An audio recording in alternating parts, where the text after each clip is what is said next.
नमस्कार, India news पर देवभूमि live देख रहे हैं आप। आपको बता दें कि 2022 का चुनाव है, सत्ता है, पक्ष भी है और विपक्ष भी है, राजनीति है और उसमें उथल पुथल और खींचतान घमासान भी है। कोई किसी को मनाने में जुटा है तो कोई किसी से नाराज है, कोई किसी को अपने पाले में लाने की कोशिश कर रहा है तो कोई खुद पाला बदलने में लगा हुआ है। जहां उत्तराखंड में बीजेपी कांग्रेस के कई लोगों को अपनी ओर करने में कामयाब रही, तो कांग्रेस भी बीजेपी में सेंध लगाने में कामयाब रही है। इस बीच उत्तराखंड के पूर्व मुख्यमंत्री हरीश रावत ने हरक सिंह रावत को फोन किया, उनसे बात की। इस बातचीत के दौरान हरीश सिंह रावत ने कहा है कि आपदा में तो सांप नेवला भी साथ हो जाते हैं। बता दें कि बीजेपी में कई ऐसे दिग्गज नेता हैं जो 2016 में कांग्रेस छोड़ बीजेपी में शामिल हो गए थे, जिनके आने से हरीश रावत की तत्कालीन सरकार गिर गई थी। अब बीजेपी में कांग्रेस के आए ये नेता यहां भी खुश नहीं है, तो वहीं कांग्रेस में इनकी वापसी में हरीश रावत बाधा बनकर खड़े हैं और बिना माफी के उनकी वापसी के लिए तैयार नहीं है। बीजेपी से कांग्रेस में वापसी की राह में सबसे आगे वन मंत्री हरक सिंह रावत का नाम है, पर हरीश रावत बिना माफी के उनको वापस लेने को तैयार नहीं थे। हरीश रावत और हरक रावत साल 2016 के बाद से ही एक दूसरे के घोर विरोधी रहे हैं और दोनों कभी भी एक दूसरे पर कोई भी जुबानी हमला करने से नहीं चूकते। अब हरक सिंह रावत की माफी ने हरीश रावत के तल्ख तेवर को नरम कर दिया है। घटनाक्रम में तब ट्विस्ट आया जब हरक सिंह रावत ने कैमरे के सामने हरीश रावत को अपना बड़ा भाई मानते हुए कहा कि हरीश भाई मेरे बड़े भाई हैं, उनके साथ खून माफ, वह चाहे मुझे जो बोल दें मैं बुरा नहीं मानूंगा, उनकी हर बात आशीर्वाद है, बड़े भाई हरीश के चरणों में नतमस्तक हूं। अब इधर हरक सिंह रावत ने माफी मांगी, उधर बड़े भाई हरीश रावत के जो तेवर हैं वो भी नरम पड़ते हुए दिखाई दिए। हरीश रावत ने आपदाग्रस्त क्षेत्रों में जायजा लेने के दौरान हरक सिंह को फोन किया और कहा कि आपदा के समय सांप और नेवला एक साथ आ जाते हैं, आप तो मेरे भाई हैं। हालांकि पूर्व मुख्यमंत्री हरीश रावत के इस बयान के बाद से राजनीतिक गलियारों में हलचल शुरू हो गई है। अब वही खबर यह भी आ रही है कि कांग्रेस छोड़ बीजेपी में आए नेता बड़ी बैठक करने वाले हैं और इस बैठक में पूर्व सीएम विजय बहुगुणा देहरादून पहुंच सकते हैं और बैठक में हरक सिंह रावत, उमेश शर्मा काऊ और सुबोध उनियाल जैसे बड़े नेता शामिल होंगे। तो क्या इधर हरक सिंह रावत और हरीश रावत की जुबानी जंग अब थम गई है और क्या कांग्रेस छोड़कर बीजेपी में आए नेता बैठक करके नए समीकरण के संकेत दे सकते हैं? इन्हीं सब को लेकर आज हम चर्चा करेंगे। तो आपको बता दें कि इस चर्चा में हमारे साथ एक मजबूत पैनल जुड़ेगा और चर्चा को कुछ देर में शुरू करेंगे। आप सांप नेवले में इंटरेस्टेड हैं और मैं इस मामले में इंटरेस्टेड हूं कि संकट का समय है, राज्य के लोगों की भलाई के लिए यदि हम एक दूसरे के साथ विचारों का आदान प्रदान कर सकते हैं तो मुझको इन लोगों ने जबरदस्ती जो है बड़ा भाई तो बना दिया है, तो मैंने भी बड़े भाई की भूमिका अदा कर मैंने उनको भी मिलाया, मुख्यमंत्री को भी मिलाया। मुझे मालूम है कि हरक सिंह जी जो है अगर जाना होगा तो वो फिर ये चर्चा चुर्चा नहीं करता। फिर हरक सिंह इस मामले में पक्का ठाकुर है वो तो मैंने कह दिया भाई सबसे, और वो भी जानते हैं कि जब अगर कोई बात होगी तो मैं कुछ बात बता दूंगा कि भैया मैं ऐसा निर्णय लेने वाला हूँ। माना हरीश भाई मुझको फोन करेंगे, मैं बात नहीं करूंगा क्या? आप मुझे बताओ ना कि नहीं करना चाहिए था मुझे। ये सब माफी मांगने के बाद शुरू हुआ ना, इसलिए और ज्यादा। माना हरीश भाई मुझे किसी समस्या को लोग फोन करें तो क्या मैं हरीश भाई का नाम सुनते फोन काट दूं क्या? आप मुझे बताओ ना सर। आप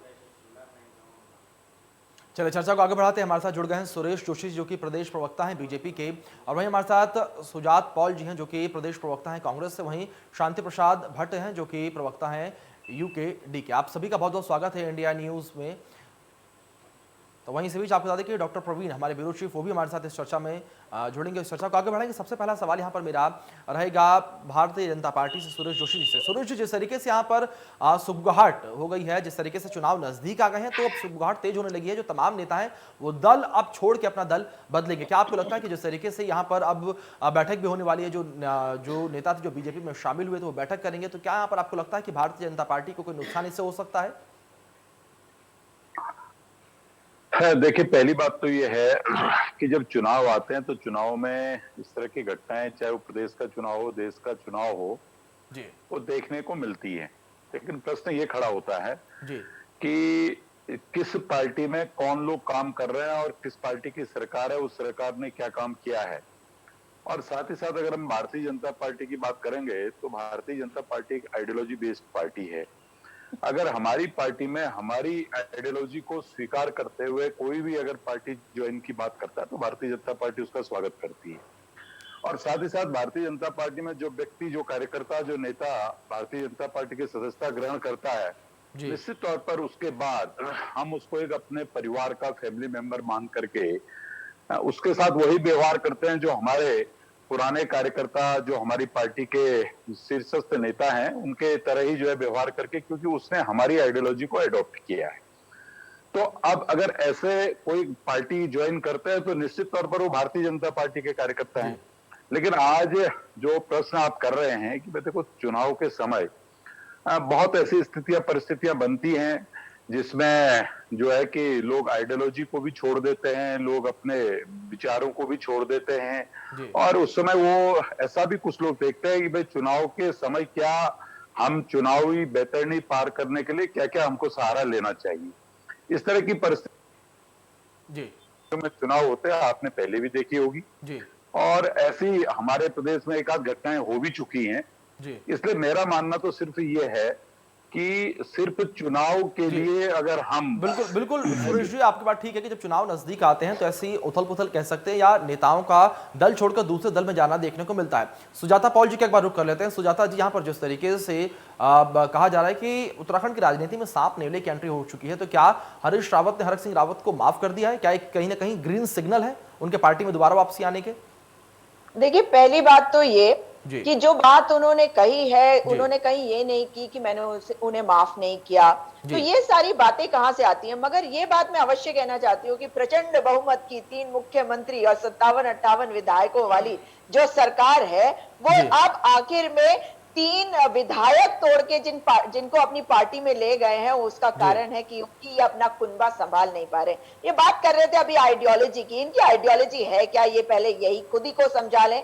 अडॉप्ट करा है जिन्होंने इनकी आइडियोलॉजी, इसका मतलब है कि उन्होंने अडॉप्ट किया है, वो उनके रगों में नहीं है। इसका मतलब है कि ये इनकी पार्टी अब टूटने वाली है, क्योंकि ये जो जहाज है ना, जिसमें तानाशाही इतनी हुई कि राज्य में इतनी बेरोजगारी हो गई कि धरना स्थल पर बैठे पिटकुल के जो छात्र हैं उनको ये बात करने के लिए नहीं जा रहे। वहां पे एक महिला बैठी है जो 2 साल के बच्चे को दूध पिला रही है, 6 दिन से भूखी पड़ी हुई है, मगर ये सरकार ऐसी तानाशाह है कि ये जाके बात नहीं करती। मैं तो जोशी जी से जानना चाहती हूँ इस बात को कि क्या आपको इसलिए चुना गया कि आप विधायकों को तोड़े?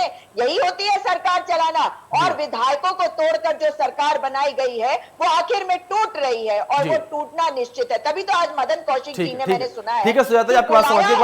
ठीक है, जल्दी से शांति प्रसाद जी का रुख कर लेते हैं। शांति जी, जिस तरीके से यहाँ पर खींचतान देखने को मिल रही है भारतीय जनता पार्टी और कांग्रेस में, तो क्या आपको लगता है कि आपके दल को इससे कोई फायदा होगा या फिर किसी तीसरे दल को भारतीय जनता पार्टी और कांग्रेस की जो खींचतान है उससे फायदा होगा? देखिए, किसको फायदा होगा, किसको नुकसान होगा, ये तो जनता ने तय करना है जी। मगर उत्तराखंड की जनता इस बात को देख रही है जी कि जिस पार्टी ने कांग्रेस की सरकार गिराई हो जी और अपनी सरकार प्रचंड बहुमत में बनाई जी, अब उसी पार्टी को तोड़कर कुछ नेता पुनः कांग्रेस की ओर जो है प्रस्थान करने का प्रयास कर रहे हैं। और ऐसे में सबसे शर्मनाक घटना ये हुई है कि जिनको उत्तराखंड के अंदर जनता बड़ा नेता मानती थी, वो खुलेआम टीवी चैनलों में बोल रहे हैं कि आपदा के अवसर पर ना सांप और नेवला भी एक हो जाते हैं। यानी कि साफ संदेश है, कौन सांप है और कौन नेवला है, किसने पार्टी खत्म करी है, ये अब जनता ने तय करना है। मगर आज के इस बुनियादी सवालों पे ना कांग्रेस बोलने को तैयार है, ना भाजपा बोलने को तैयार है। जनता का ध्यान भटका रहे हैं, जबकि उत्तराखंड में जो है महंगाई से कमर टूटी हुई है, नौजवान बेरोजगार है, महिलाएं अपने परिवार को चला पाने में सक्षम नहीं हो पा रही हैं, पूरा उत्तराखंड अवसाद में है। ऐसी स्थिति में राष्ट्रीय पार्टियों का राष्ट्रीय चरित्र अब जनता देख रही है। कोई आइडियोलॉजी नहीं है। जो कह रहे हैं पैनल पर बैठ कर कि हमारी आइडियोलॉजी है, मैं पूछना चाहता हूं आपके माध्यम से, आपकी कांग्रेस की आइडियोलॉजी है? पिछले 4.5 वर्ष तक आप कांग्रेस के नेताओं को कैबिनेट मंत्री बनाकर अपने कार्यकर्ताओं को दरकिनार कर आपने आरएसएस के मुंह पर तमाचा मारा है, लोकतंत्र की हत्या। ठीक है शांति प्रसाद जी, आपकी बात समझिए। अगर अब आप ठीक है, हमारे विरोधी प्रवीण कुमार जी हमारे साथ जुड़े होकर उनका रुख भी कर लेते हैं। प्रवीण जी, जिस तरीके से यहाँ पर आपने पक्ष विपक्ष सभी की बातें सुनी है, तो अगर बात जनता के मूड को लेकर करें तो जनता इस पूरे वाक्य को, पूरे खेल को किस तरीके से देख रही है? देखिए, उत्तराखंड में 70 विधानसभा सीटें हैं जी, और इस 70 विधानसभा में तकरीबन इस वक्त जो स्थिति है बीजेपी की, वो 60 सीट तक बीजेपी पहुंच चुकी है। अब बीजेपी के सामने समस्या ये है कि वो अपने घर को बचाए रखे, क्योंकि कांग्रेस जो सबसे खराब प्रदर्शन कर चुकी है, 11 सीट जो थी सबसे खराब प्रदर्शन अभी तक राज्य बनने के बाद कांग्रेस का रहा है। और यूकेडी की बात करें तो यूकेडी और आम आदमी पार्टी यहाँ पे राजनीतिक जमीन तलाश रही है। कांग्रेस के कार्यकर्ताओं को और नेताओं के का मनोबल इसलिए बढ़ा हुआ है कि एक राज्य में ये चर्चा होती है कि एक बार जो अगर बीजेपी की सरकार है, दूसरी बार कांग्रेस की आएगी, लेकिन जो पार्टी के अंदर जो कुछ चल रही है, अभी कांग्रेस के कुछ नेता, आज भी मेरी बातचीत हुई बड़े नेताओं से, वो कह रहे थे 5-6 विधायक बीजेपी के संपर्क में है जो कांग्रेसी मूल के नहीं है बल्कि आरएसएस।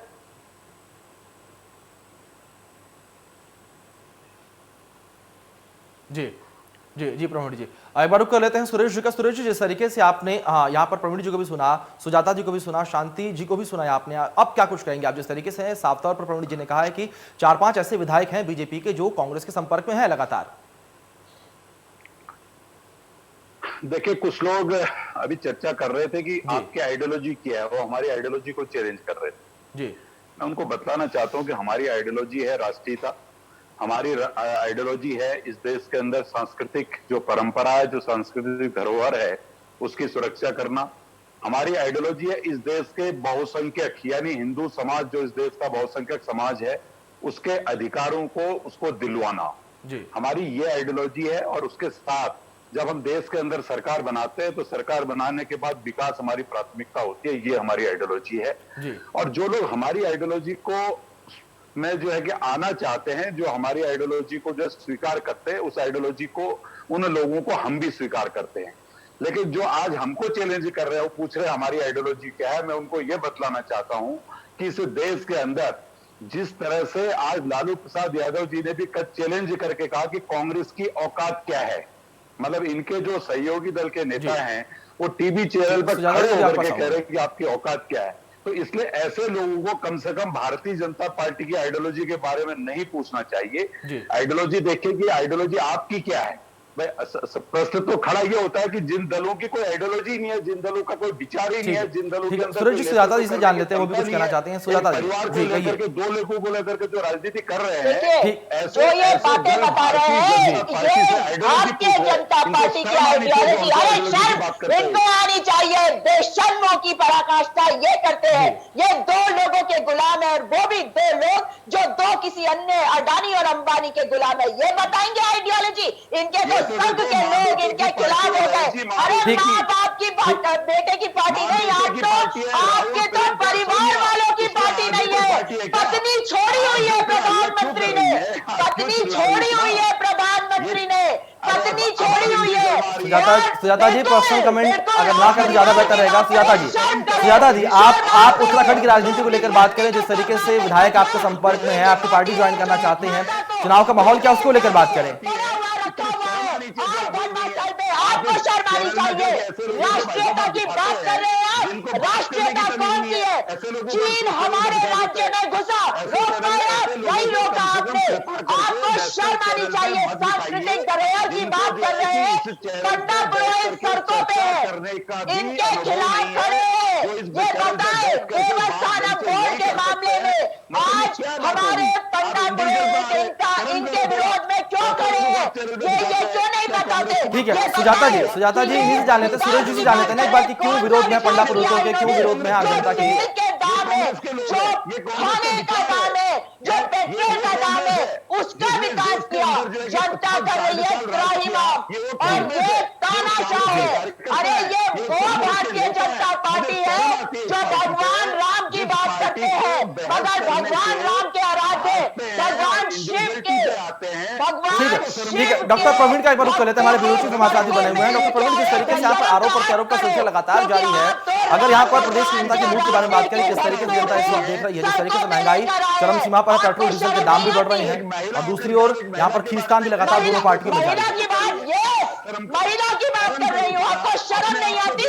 एक महिला को छोड़ा जाता है। जी सुन पा रहे हैं आप मुझे? आपको बात पहुंच रही है मेरी? शरीर को देखो, बात करो, आप बेशरम हो। ठीक है सुजाता जी शरीर की बात कर रहे हो आप, महिला सुजाता के जी शरीर की बात कर रहे हो, और ये पार्टी ऐसी है। सुजाता जी, भाषा की मर्यादा को थोड़ा कायम रखें आप। जिस तरीके से पर्सनल कमेंट आप करिए, पर्सनल कमेंट ना करें। बात अगर पार्टी को लेकर हो, सत्ता को लेकर हो, राजनीति को लेकर हो तो बेहतर रहेगा। पार्टी है जो महिलाओं के सुजाता जी, आप तक आवाज पहुंच रही है मेरी? सुजाता जी, आप तक आवाज पहुंच रही है मेरी? सुजाता जी, आप सुन पा रही हैं मुझे? सुजाता जी, आप अगर सुन पा रही हैं मुझे? शर्म नहीं आती? आपके चेहरे में इतनी बौखलाहट है कि आपके चेहरे में बदतमीजी है। सुजाता जी, आप महिलाओं के शरीरों की बात कर रहे हैं। सुजाता जी, शब्दों का चयन सोच समझ कर करिए। अगर आप तक मेरी आवाज पहुंच रही है सुजाता जी, तो आप जो शब्द चयन कर रही हैं इनका, उनको सोच समझ कर शब्दों का चयन करें आप।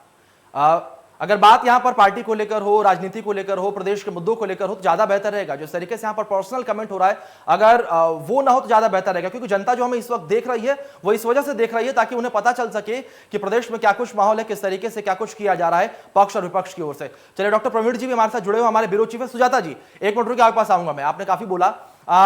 प्रवीण जी, जिस तरीके से यहाँ पर गर्मा गर्मी का माहौल हम साफ तौर पर देख सकते हैं, अगर जमीनी हकीकत को लेकर बात करें, किस तरीके से जनता इस वक्त दोनों पार्टियों को देख रही है, पक्ष विपक्ष को? देखिए, दोनों ही पार्टी के जो प्रवक्ता है उनसे मैं उम्मीद करूंगा कि वो जो विषय पर बोले, क्योंकि जनता जानना चाहती है कि क्या कुछ राज्य में होने वाला है। क्योंकि 5 साल बीजेपी की सरकार रही, अब जो भी नई सरकार आएगी उसके ऊपर जिम्मेदारी होगी राज्य के विकास को आगे बढ़ाने का। तो विषय पर अगर बात करें तो बेहतर होगा। वहीं पर उत्तराखंड की हम बात करें तो निश्चित तौर पर चूंकि चुनाव का मौसम है, हालांकि यहाँ पे सर्द मौसम है, लेकिन राजनीतिक गर्माहट देखी जा रही है। और राजनीतिक गर्माहट में इतना तय है कि दोनों ही पार्टी के लोग इधर से उधर जाएंगे, छोड़ के जाएंगे, इधर से उधर बीजेपी के कुछ कांग्रेस में जाएंगे, कांग्रेस में जाएंगे। लेकिन कांग्रेस के पास इसलिए बहुत कुछ होने के लिए नहीं है, क्योंकि 11 की संख्या है, उसमें भी अब 10 वहां पर बचे हुए हैं। बीजेपी के अंदर उनको अपने कुनबे को संभाल कर रखना है। उनके कुनबे में आम आदमी पार्टी भी दखल दे रही है, सेंधमारी कर रही है, तो कांग्रेस भी कुनबे में सेंधमारी की कोशिश कर रही है, यूकेडी भी करेगी। तो ये एक बड़ा विषय है बीजेपी के लिए कि वो किस तरह से अपने कुनबे को संभाल कर रखे, और जो एक मिथक है कि 5 साल के बाद सत्ता बदल जाती है, उसको कैसे तोड़े, ये सत्ताधारी पार्टी के लिए एक बड़ी चुनौती है। जी बिल्कुल बिल्कुल प्रवीण जी, बड़ी चुनौती यहाँ पर होगी। शांति जी का रुख करते हैं। शांति जी, जिस तरीके से बड़ी चुनौती होती है सत्ता पक्ष के लिए कि अपनी सरकार को रिपीट कर पा रहे, क्या जिस तरीके से भारतीय जनता पार्टी ने पिछले 5 सालों में काम किया है, लगता है ऐसा कि भारतीय जनता पार्टी को फिर से सरकार रिपीट कर पाएगी, या जनता फिर से जनादेश कांग्रेस को देगी?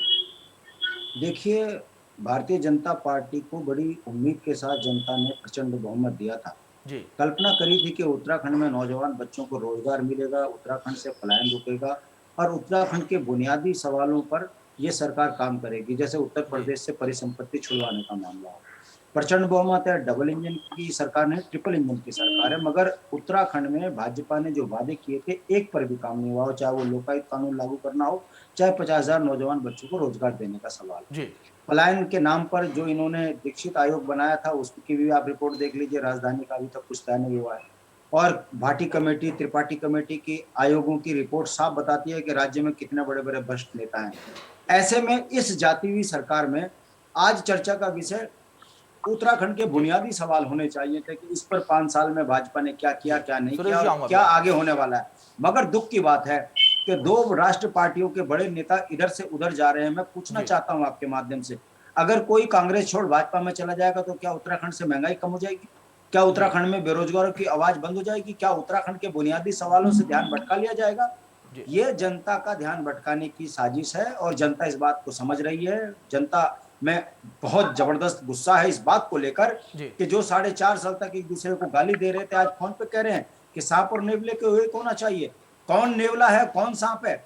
अगर मैं पूछना चाहता हूं आपके माध्यम से, इसमें क्या हरीश रावत जी नेवला है जिन्होंने कांग्रेस को खत्म किया, और क्या वो सांप हैं जिन्होंने उस समय पर लोकतंत्र को डसकर जो है भाजपा की गोद में जाकर उन्होंने संदेश दिया कि भारतीय लोकतंत्र में इससे बड़ा शर्मसार घटना नहीं है? तो समझना इस बात को जनता को है कि इनका राष्ट्रीय चरित्र है इधर से उधर जाना, केवल अपने और अपने बच्चों को एडजस्ट करना है, अपने परिवार को एडजस्ट करना है, अकूत संपत्ति जोड़नी है।